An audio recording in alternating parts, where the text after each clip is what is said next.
అదేవిధంగా మొత్తం ఈ 11,062 ఉద్యోగాలకు గాను 2,79,838 మంది అభ్యర్థులు నమోదు చేసుకుంటే 2,46,584 మంది పరీక్షలు హాజరయ్యి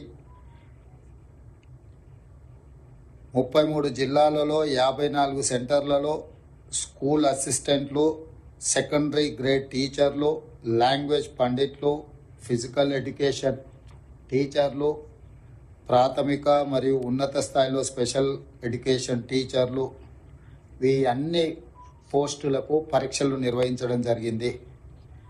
18/7/2024 నుండి 5/8/2024 వరకు 26 ఆప్షన్స్ కింద ఈ పరీక్షలు నిర్వహించి ఈరోజు ఈ ఫలితాలను విడుదల చేయడం జరిగింది. ఈ ఫలితాలు ప్రధానంగా 1:3 ప్రాతిపదికన ఫలితాలను ప్రకటించి వాళ్ళ సర్టిఫికెట్ వెరిఫికేషన్స్, వాళ్ళ యొక్క మిగతా వివరాలను సంబంధిత జిల్లా కలెక్టర్లు, అధికారులు వెరిఫై చేసి ఫైనల్ నియామకాలు దసరా పండుగలోపు, తెలంగాణలో మీకు అందరికీ తెలుసు దసరాకున్న ప్రాధాన్యత. దసరా పండుగ అనేది మనకు సంతోషాన్ని తీసుకువచ్చే పండుగ. ప్రతి కుటుంబము ఎంత పేదవాడైనా దసరా పండుగను చాలా సంతోషంగా జరుపుకోవడం తెలంగాణ సాంప్రదాయం. ఆ దసరా పండుగ లోపలనే 9 అక్టోబర్ 2024 నాడు ఈ సర్టిఫికెట్ల వెరిఫికేషన్లు పూర్తి చేసి ఎల్బీ స్టేడియంలో ఈ 11,062 మంది టీచర్ల నియామక పత్రాలు వాళ్ళకు అందించడం ద్వారా రాబోయే దసరా పండుగ వాళ్ళ కుటుంబాలలో సంతోషాన్ని, పండుగ వాతావరణాన్ని తీసుకురావాలని చెప్పి మా ప్రభుత్వం భావిస్తుంది. ప్రధానంగా 10 సంవత్సరాలలో గత ప్రభుత్వం ఒకే ఒక టీచర్ నోటిఫికేషన్ ఇచ్చి అందులో వాళ్ళు చేపట్టిన నియామకాలు 7,857 టీచర్ల నియామకం. శ్రీ కల్వకుంట్ల చంద్రశేఖరరావు గారు, మాజీ ముఖ్యమంత్రి గారు 10 సంవత్సరాలు ముఖ్యమంత్రిగా బాధ్యతలు చేపట్టి నిర్వహించి వారిచ్చిన DSC notification Telangana public service commission ద్వారా ఒకే ఒక్కసారి, అందులో వారు నియమించింది 7,857 మంది టీచర్లను మాత్రమే. అంటే ఏ కోశాన కూడా విద్యాశాఖను ప్రక్షాళన చేసి పేదలకు, అత్యంత నిరుపేదలకు విద్యను అందుబాటులోకి తీసుకొచ్చి తండాలలో, గూడాలలో, మారుమూల ప్రాంతాలలో, గ్రామీణ ప్రాంతంలో ఉన్న తెలంగాణ పేదలకు విద్యను అందుబాటులోకి తీసుకురావాలన్న ఆలోచన గత ప్రభుత్వానికి లేకపోవడం వల్ల తీవ్రంగా పేదలు నష్టపోయినరు.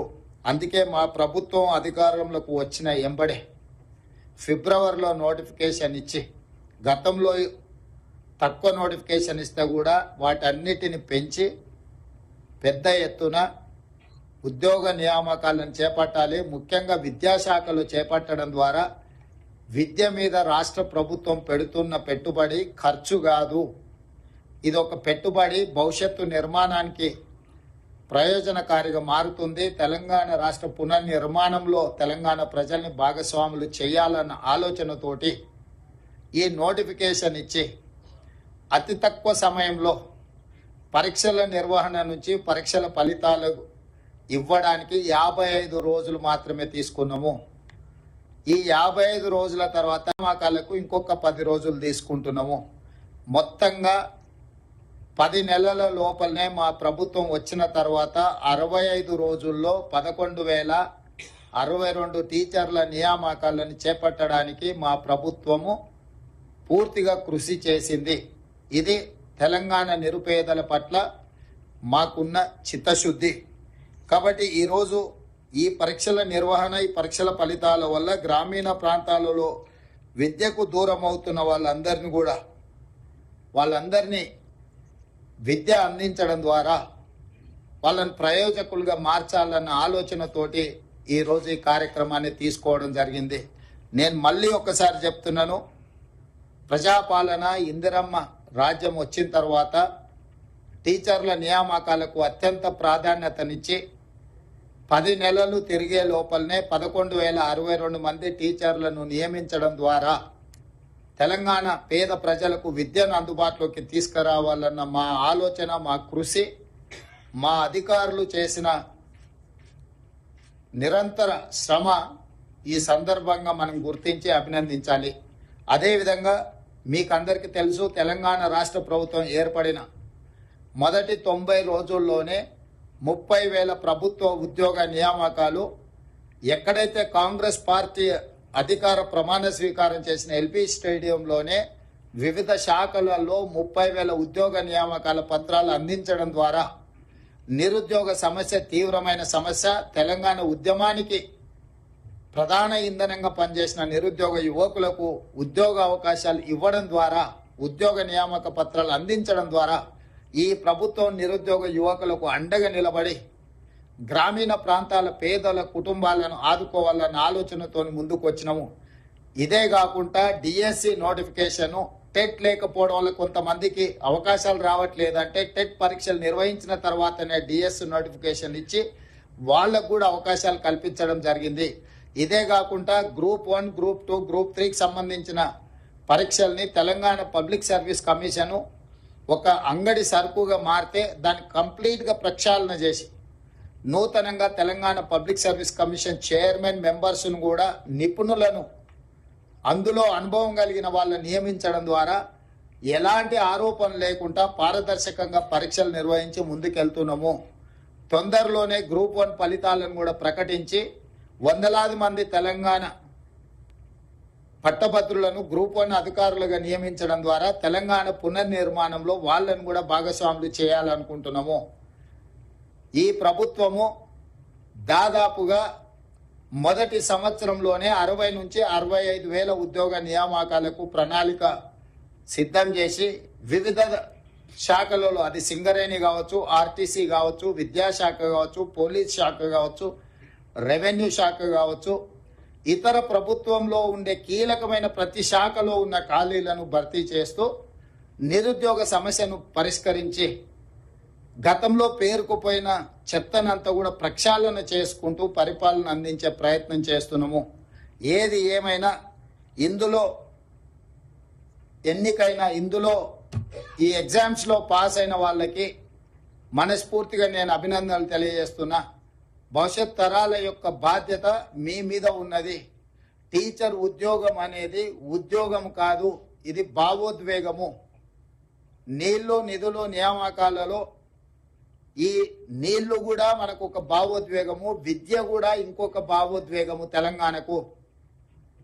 ఎందుకంటే గత పాలకుల వల్ల, అది తెలంగాణ రాష్ట్రం రాకంటే ముందు కానీ తెలంగాణ రాష్ట్రం వచ్చిన తర్వాత కానీ విద్య నిర్లక్ష్యానికి గురైంది. బడ్జెట్ కేటాయింపులలో కూడా గతంలో అన్యాయం జరిగింది. మేము వచ్చిన తర్వాత బడ్జెట్ను కూడా పెంచి ఈరోజు అన్ని రకాలుగా ప్రభుత్వాన్ని ముందుకు నడిపించడం ద్వారా బడ్జెట్లో కూడా న్యాయం చేయాలన్న ఆలోచనతోని నిధుల కేటాయింపులు కూడా పెంచినము. ఇవి కూడా ఇంకా సరిపోవు, భవిష్యత్తులో ఇంకా నిధులను పెంచడం ద్వారా విద్యకు అత్యంత ప్రాధాన్యత ఇస్తాము. ఇదే కాకుండా చంద్రశేఖరరావు గారు పదే పదే నేను SC, ST, OBC, minority residential schools ఇచ్చిన వాటి వల్ల చాలా ప్రయోజనం చేకూరింది అని వారు చాలా సందర్భాలలో చెప్పడం జరిగింది. అవన్నీ మంజూరు చేసిండు, కానీ వేటికి కూడా కనీసమైన మౌలిక సదుపాయాలు ఏర్పాటు చేయలేదు. పిట్టగూళ్ళలో, పోల్ట్రీ ఫామ్లలో పేదల పిల్లల్ని సరైన వసతులు లేకుండా, సరైన భోజన సౌకర్యాలు లేకుండా నిర్లక్ష్యానికి లోనైంది. అందుకే ఈరోజు మా ప్రభుత్వము integrated residential schools, young India integrated residential schools ప్రతి కాన్స్టిట్యున్సీకి 20 నుంచి 25 ఎకరాలలో ఎస్సీ, ఎస్టీ, ఓబీసీ అండ్ మైనారిటీకి సంబంధించిన రెసిడెన్షియల్ స్కూల్స్ అన్నిటి కూడా ఒక క్యాంపస్ క్రియేట్ చేసి ఒక యూనివర్సిటీ స్థాయిలో అక్కడ వసతులు, మౌలిక వసతులు కల్పించి అక్కడ ప్లే గ్రౌండ్స్ కానీ, ల్యాబ్స్ కానీ, వాళ్లకు మంచి అడ్వాన్స్డ్ టెక్నాలజీతో కిచెన్ సెంటర్లు కట్టి ఒక హైజెనిక్ ఫుడ్ వాళ్లకు ఇవ్వాలి అని ఈరోజు మా ప్రభుత్వం నిర్ణయం తీసుకొని పైలట్ ప్రాజెక్ట్ కింద కొడంగల్ అండ్ మధురాలో ఆల్రెడీ పనులు ప్రారంభించడానికి అన్ని ఏర్పాట్లు చేసినాం. 100 అర్బన్ హైదరాబాద్ 19 నియోజకవర్గాలను పక్కన పెడితే దాదాపుగా గ్రామీణ ప్రాంతాలలో ఉన్న 100 శాసనసభ నియోజకవర్గాలల్లో ఈ young India integrated residential schools ని పూర్తి స్థాయిలో వాటిని అభివృద్ధి చేయాలన్న ఆలోచనతోని దాదాపుగా ఒక్కొక్క స్కూల్కు 100 నుంచి 125 కోట్లు, అంటే దాదాపుగా 10 నుంచి 12,500 కోట్ల రూపాయలు దానికి ఖర్చు అవ్వడానికి అవకాశం ఉంది. దానికోసం నిధుల సేకరణతో పాటు ఈ ఇన్ఫ్రాస్ట్రక్చర్ అంతా కూడా మౌలిక వసతులను అందించడానికి మా ప్రభుత్వం పూర్తి స్థాయిలో ప్రయత్నం చేస్తుంది. అదేవిధంగా 10 సంవత్సరాలు టీచర్ల ప్రమోషన్లు కానీ టీచర్ల బదిలీలు కానీ ఏ రోజు చేయలేదు. ఎన్నో రోజుల నుంచి వాయిదాలు పడుతున్న టీచర్ల పదోన్నతుల ప్రక్రియ 21,419 మంది టీచర్లకు ప్రమోషన్లు ఇవ్వడం జరిగింది. ఇందులో ప్రాథమిక పాఠశాలకు సంబంధించిన వాళ్ళు 19,429 మందికి ఇవ్వడం జరిగింది.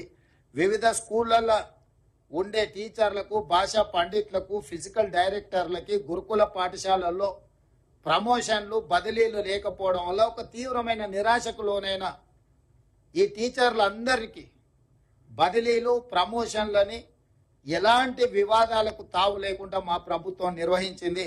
దాదాపుగా 34,706 మంది టీచర్లను ఎలాంటి ఆరోపణలు ఎదుర్కోకుండా మా అధికారులు చాలా మంచి ప్రణాళికబద్ధంగా వాళ్ళు వీటన్నిటిని కూడా నిర్వహించారు.